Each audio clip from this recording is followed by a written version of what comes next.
Whatever brings you here, you are invited to take what feeds you. Just as you are welcome here.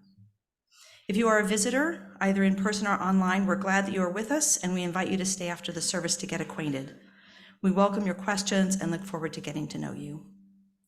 Today's service is a participatory, multi-generational celebration of Earth Day. Children are invited to remain in worship for the full hour, and childcare is also available downstairs, but there's no formal religious education programming today. Please see your order of service or the weekly email for more information about a few announcements. The spring cleaning for Mother Earth collection drive to repurpose clothing and other household items.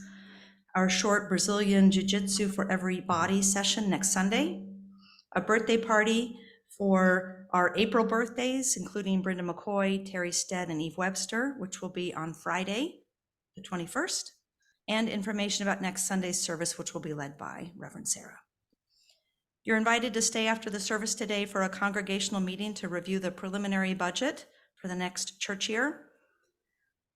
Again, welcome to the Unitarian Universalist Fellowship of Northfield.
Good morning. I'm the Reverend Diana McLean. I use she, her pronouns, and I'm the Director of Family Ministries here at UUFN. It is a joy to be here with you this morning. Our opening words today are from Like the First Hint of Green by Jennifer McLaughlin. As the first hint of green begins to peek through the barren ground, as that little sprig grows into a healthy stem, as that stem grows into a stalk and forms a bud, as that bud opens slowly with each new day to form a yellow daffodil, let us be like that first hint of green, renewed by the warmth of the sun's rays and ready to emerge with a new energy, ready to face the day. Come, let us worship together.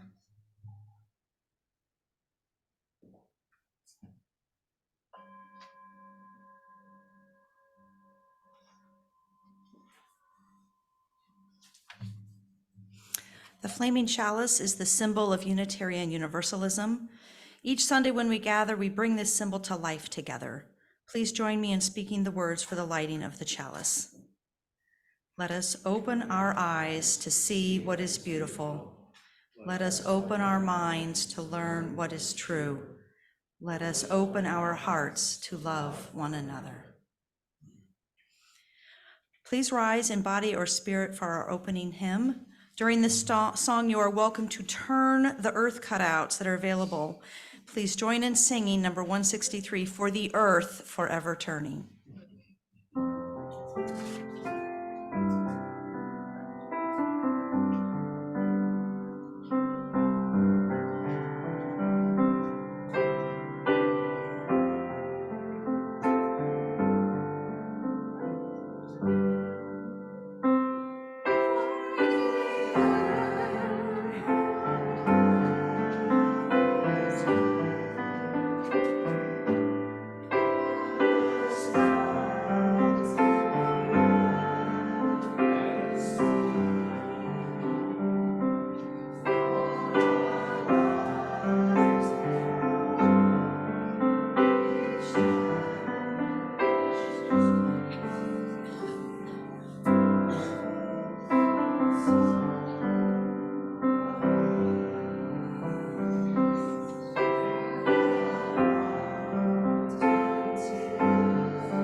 As many of you know, a week from tomorrow, April 22nd, is Earth Day in the United States and many other countries. Actually, I've probably counted that wrong. Today's the what, 16th? Yes, a week from yesterday. It's Earth Day in the United States and many other countries, although some countries celebrate Earth Day on the spring equinox. Earth Day is a day when we do all kinds of different things to show that we care about our planet. The first Earth Day was celebrated in 1970, before there was a Clean Air Act, a Clean Water Act, an Endangered Species Act, or an Environmental Protection Agency. A United States Senator from Wisconsin, Senator Gaylord Nelson, organized a national demonstration to raise awareness about those and other environmental issues. Senator Nelson had actually been thinking about creating something like Earth Day for nearly a decade before it became reality. In 1970, when it launched, rallies took place across the country, and by the end of that year, the US government had created the Environmental Protection Agency, or EPA. By 1990, the 20th Earth Day was an event celebrated by more than 140 countries around the globe. And according to the Earth Day Network, when I checked this weekend, it is now celebrated by over 1 billion people in more than 190 countries. Creating the EPA and legislation to protect water, air, and endangered animals, of course, did not fix all of the environmental problems that we face. So Earth Day is not just about celebrating what we have done, but also about encouraging us to do more. There's a slogan many of you may be familiar with: every day is Earth Day. And while I do believe that and hope that we behave and live in earth-friendly ways every day of the year, I also think it is worth having a special day to celebrate the earth and to remind ourselves of why it matters so much that we take good care of this planet that is home to us and to so many other kinds of life. So that is what we will be exploring together today. I just want to point out, if you haven't noticed it already, there is an activity insert in the order of service. That's not for a specific point in the order or in the service. It's just there for you if you want it during the service or later at home. We will be doing interactive questions later that you could use the I Can Help the Earth side for if you want to. Welcome and happy Earth Day a little early.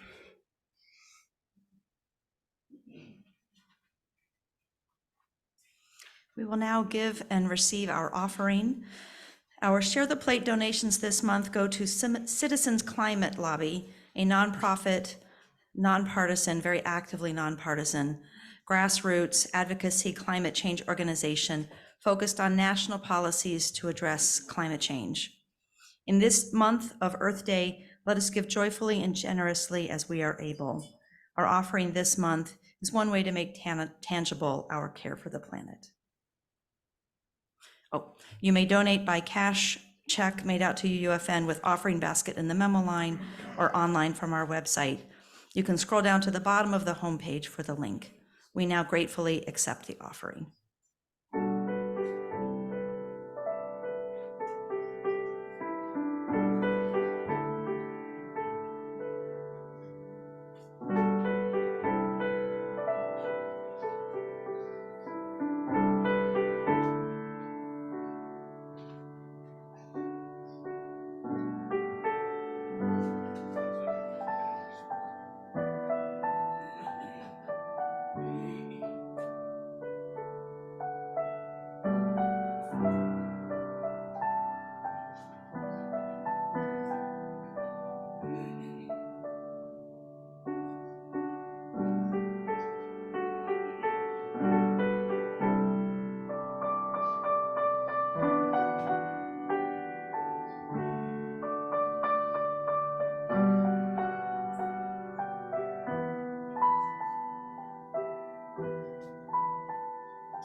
Thank you for your generosity.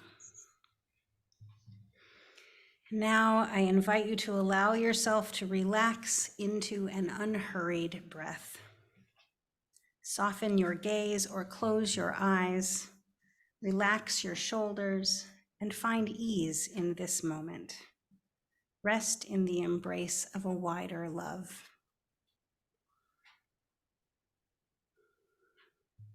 In the presence of this greater love, we use our chalice flame to light our candles of community. We light our first candle as a blessing for the wider world. Today, that candle is for the St. Olaf community and those connected to it, which I imagine is all of you in one way or another, who have been traumatized by the recent student arrest, which brought the fear of gun violence following us. And we light another candle in honor of the sorrows and hardships that we might be carrying.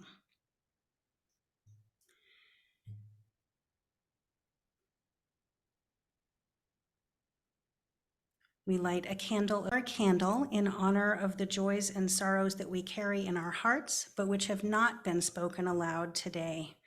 And we move together into a time of silence. May the truth of your heart be reflected in these flames.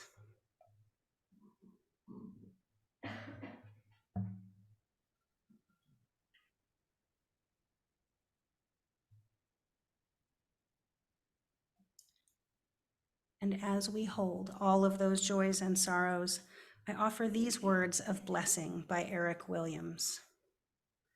Blessed is the sky and all that is warm and filled with light. Blessed is the air and all that is open and free.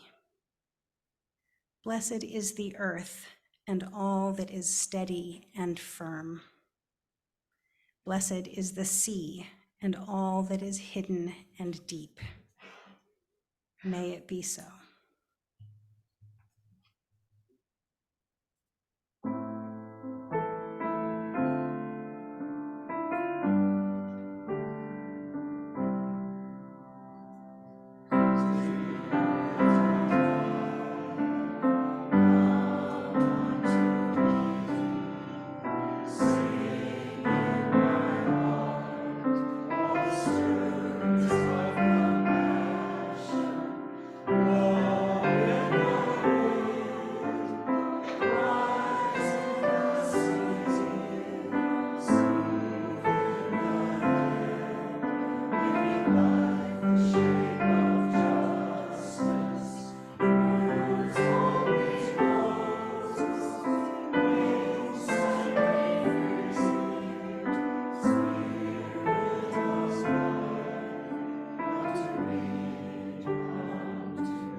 So today we're having a participatory service. It'll follow a structure similar to what those of you who were here for spring equinox experienced when Janet and I led that service, where we're going to do 3 rounds of reflection. One will be in the large group, including our companions on Zoom. One will be in small groups, and for that, our Zoom companions will be in breakout rooms. And then we'll have a moment of reflection that's just internal to us. So we're going to begin with the large group sharing. And I should say all of these rounds of sharing are optional. As a colleague of mine says, this is not a share or die experience. You are always welcome to remain silent if you prefer. But for the large group sharing, we will have a handheld mic that can be brought to you if you raise your hand. Please do use the mic. I know some of us have loud voices, but for those on Zoom and for those with any hearing issues, the microphone is important. So for this round, we're going to invite you to share about a place in nature that is special to you and why it's special to you. And this could be a big place like your favorite national park or your favorite ocean, or it could be something very specific, like a particular tree in your yard or some other special place to you, or a particular flower that has meaning to you. Nothing is too big or too small. Again, a place that is special to you and briefly why it is special to you. And I see that the mic is ready when you are.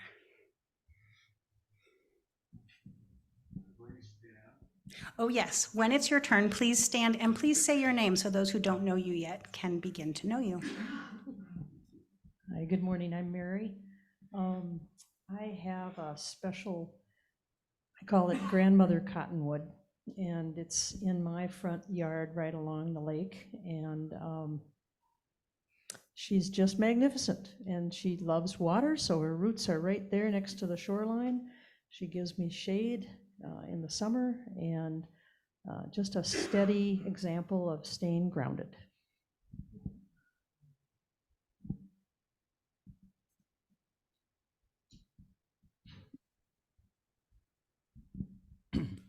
Hi, I'm Larry Bowick, and my special place, well, one of them, there are many of them, but I grew up in Burlington, Iowa, and there was a big park, I think we're at Crapel Park, that was about 220 acres. But anyway, there was a certain area where there's large white pines there, and there was one that I really liked, which I call grandfather pine. But anyway, these trees communicated with me, and as well as a lot of other living things. But anyway, when I was first dating my wife, Nita, we've been married 26 plus years now, I once told her about this tree. And so at one time when we were down visiting, I told her to walk to that tree, and she walked right to it without knowing which tree it was, because it was a grove of white pines. Well, anyway, while we were there, we put our arms around the tree, barely could touch each other, fingers from both sides. And then when we were standing underneath it, I asked the tree to give us a gift, and it dropped a pine cone right between us. So that was kind of neat. And we still have that pine cone. That's great.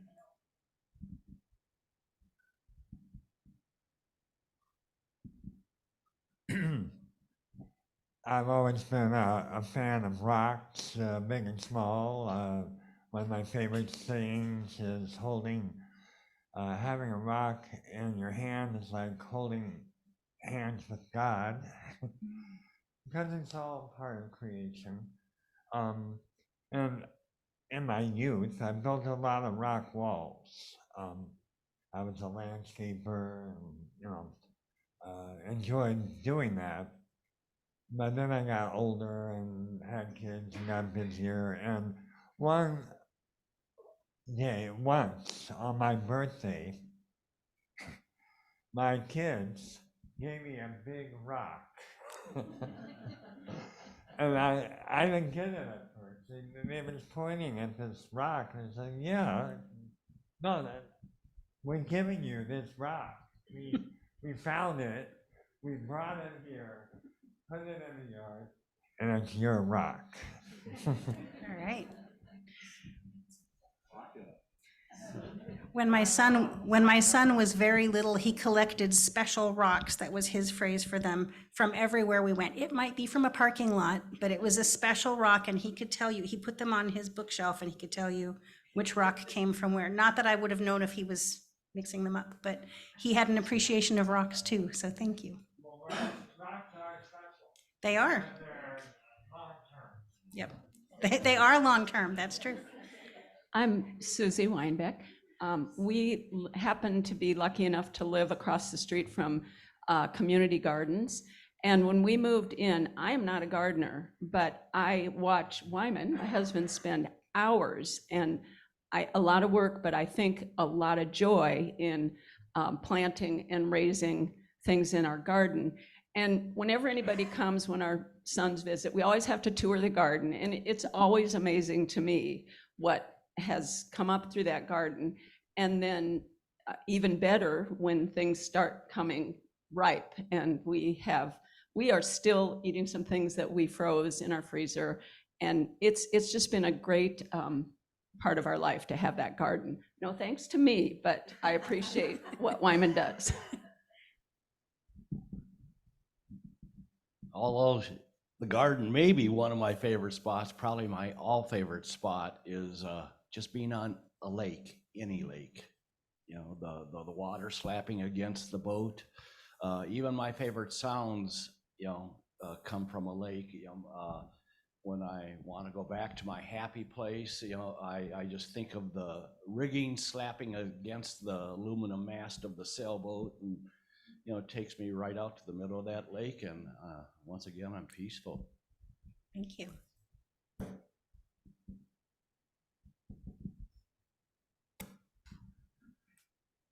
My name is John Owens, and I guess one of my favorite places, I have many, but it's my vegetable garden.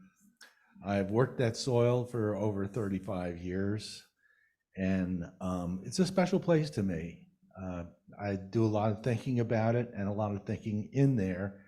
I have realized and learned, maybe through a hard lesson, to never multitask in the garden, but just to be focused on where I am and what I'm doing. And I really enjoy the mystery of planting seeds and then nurturing those seeds to fruition and then taking that food in and it becoming myself. That just never ceases to fascinate and amaze me.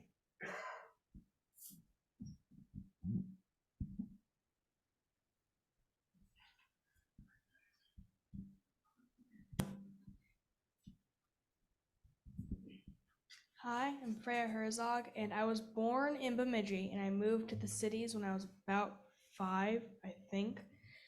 But there's a park called Diamond Point, and if you walk along the trail, there's this little corner next to Bemidji Lake, and there's this tree that had really weird leaves to me when I was little, and it kind of looked like there were little potions hanging from the tree. So I pretend that there was like thousands of potions hanging from the tree, and if you picked the right potion, you could fly or swim in the lake, breathe underwater, and I named it the Potion Tree. I still go there every time I go to Bemidji, and it's always the exact same. I've never seen it grow. It's always the exact same height. It's really weird. It's the literal potion tree. It's the perfect tree.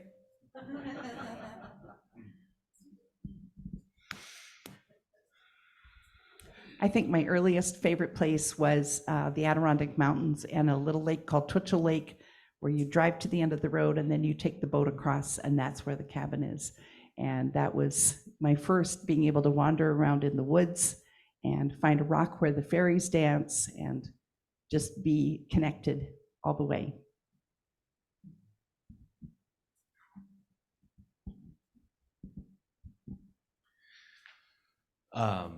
My family comes from New York, and we spend our week in the summer there for our family reunion, and out near Chautauqua, if anybody knows where that is. And there's this park nearby called Panama Rocks, and it's this amazing place. It's a microclimate temperate rainforest just in this couple hundred acres, and it has these beautiful sedimentary rock formations. It has pre-Columbian trees in it, and it's gorgeous, and it was one of the places that made me fall in love with being out in nature and being able to explore. And it's where I take my daughter and anybody else who I can drag along with me and look at them and go, huh? Did you see that? No. But it just, I go back there and it always feels like the magical place. When you're a kid, you walk through and everything seems bigger than life and has a magical quality to you. And that's just the one place that I can always go to where I can still feel that. Thank you. Do we have anybody on Zoom who wants to share? No one has typed anything into the chat. Okay, just want to make sure we're not missing anybody. Then I can't resist just adding. We have lived on our property for 46 years now, and Bev and I, in our entire time there, have walked the forest many, many times. And from the very beginning, we identified these twin sugar maple trees that are growing from the same root. So Beverly immediately called them the Bevan Lee tree.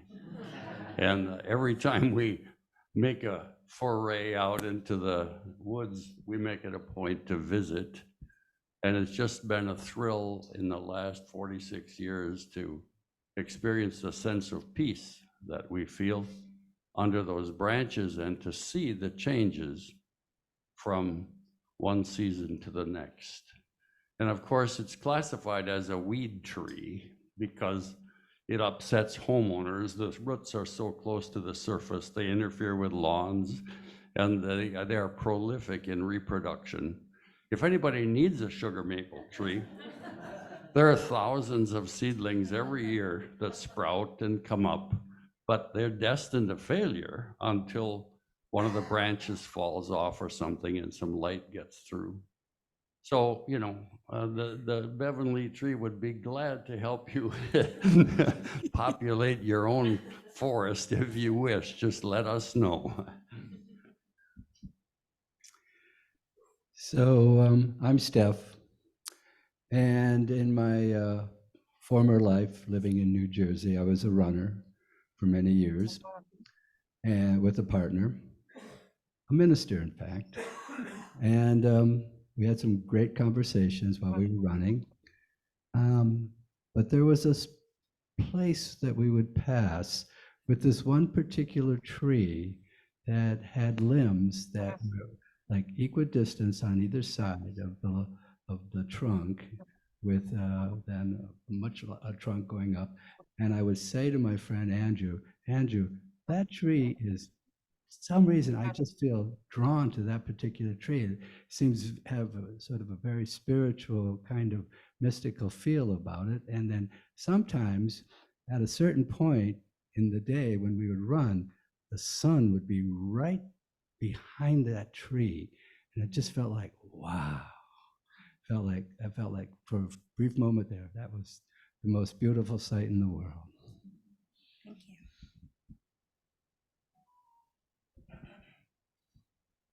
All right. Thank you all for sharing some of your favorite places with the rest of us.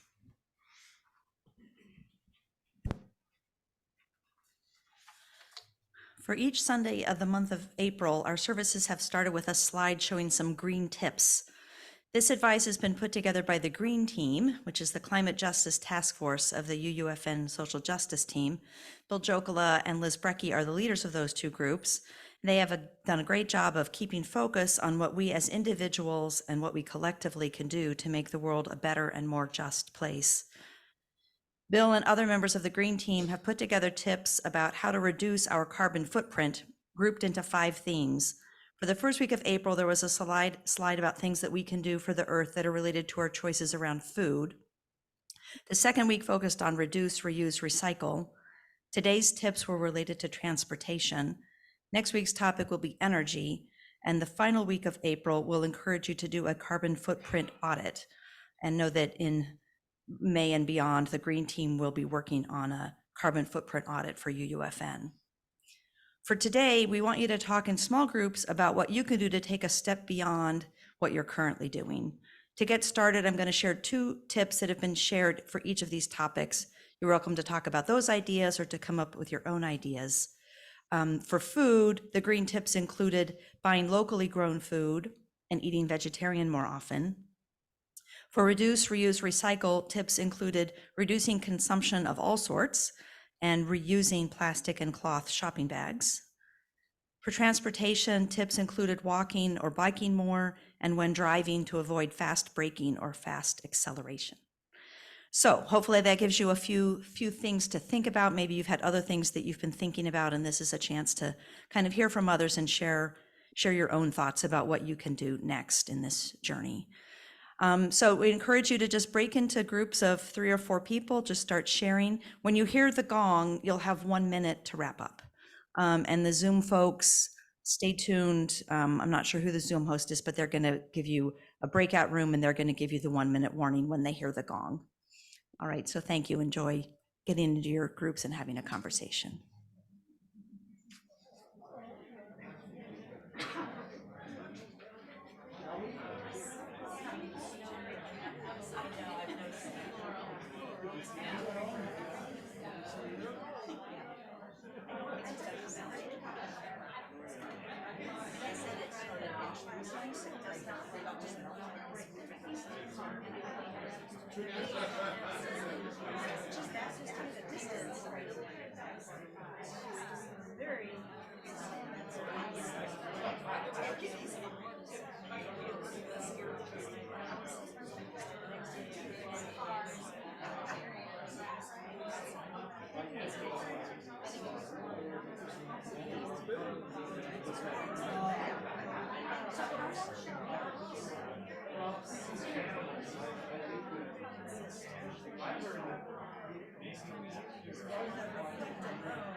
All right, please be getting back into your chairs.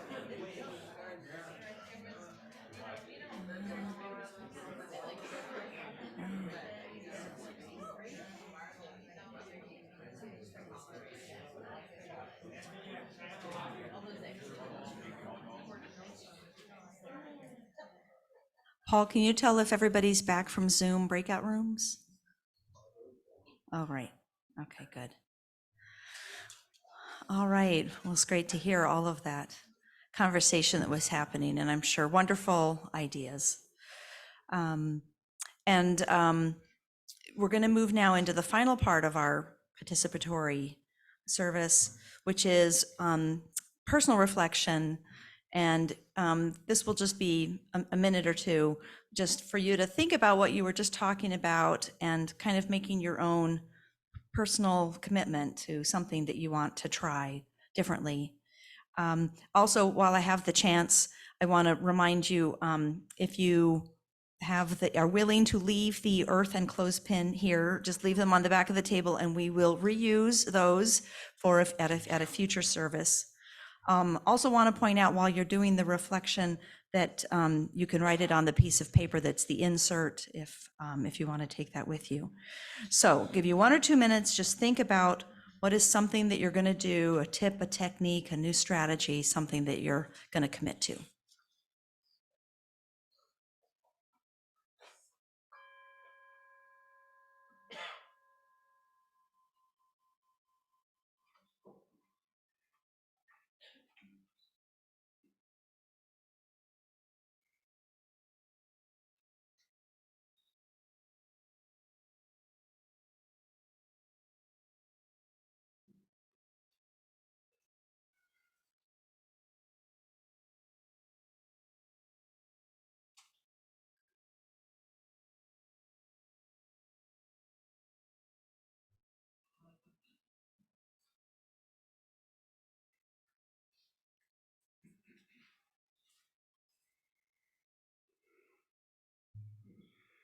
Thank you all for engaging with this topic today. Just as a reminder of the journey that we've been on in the last hour together, we've explored our connection to and our responsibility for the earth in ways that involve both our heart, by remembering parts of the earth that are special to us, and our heads by thinking about how we can be good stewards, good caregivers for the earth and for all of the life that lives on this planet with us. And in that spirit, I invite you to rise in body or spirit for hymn number 1064, Blue Boat Home, in the teal hymnal.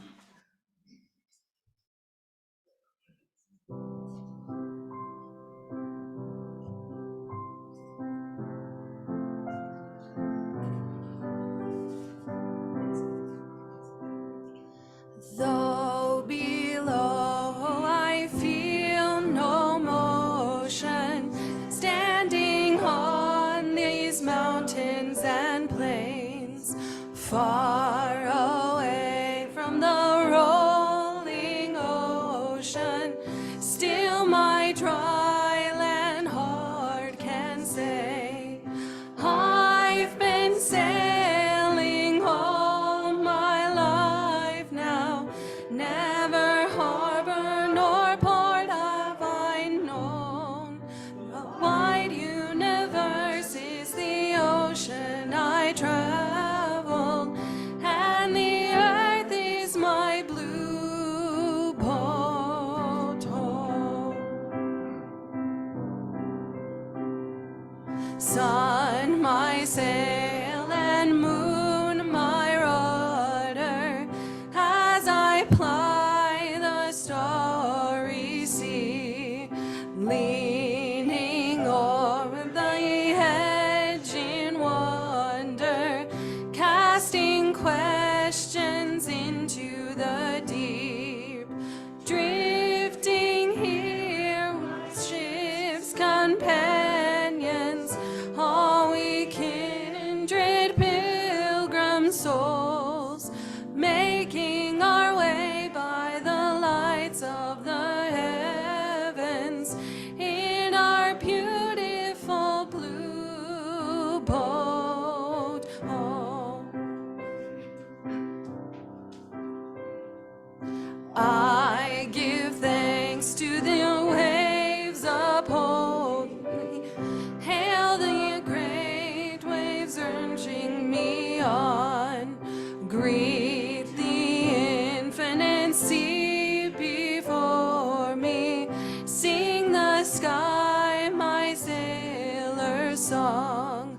I was born upon the fathoms, never harbor nor port have I known. Wide universe is the ocean I travel, and the earth is my blue boat home.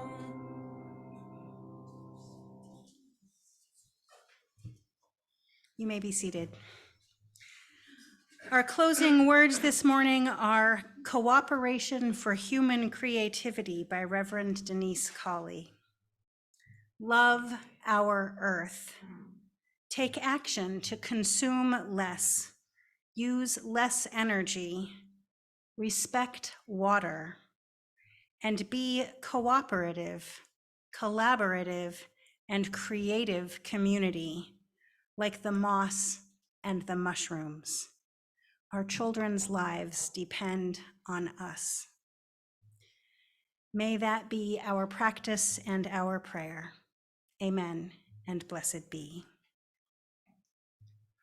And now we will join together in the words for extinguishing our chalice. We extinguish this flame, but not the light of truth, the warmth of community, or the fire of commitment. These we carry in our hearts until we are together again. I invite you again to rise in body or spirit, and with our hands either over our hearts or holding the hands of those next to us with their consent if they are willing, we sing these words of blessing to one another.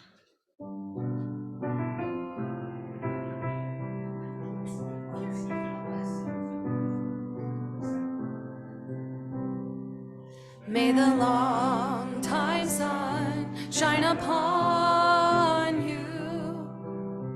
All love surround you, and the pure, pure light that's within you guide your way home. May the long time sun shine upon you. All love surround you, and the pure, pure light that's within you guide your way home.